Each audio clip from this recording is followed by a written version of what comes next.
bazar geçti ama hep bir nazik ama hep bir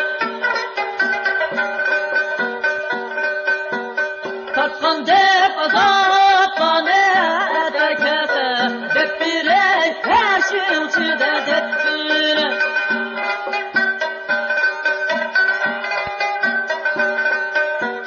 Kaçsan dep azaptan edekete hep bir her şey uçuda hep bir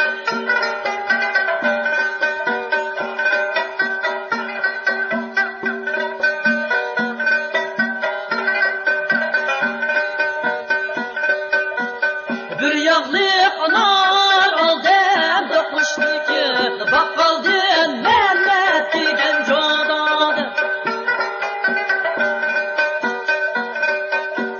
Bir yağlı anar aldım eşetti ki Mehmet'in ustaçılık Mehmet'in. Bu köye kimdi kalgan köksüz Zeynep'in senin gülün memleket. Bu köye kimdi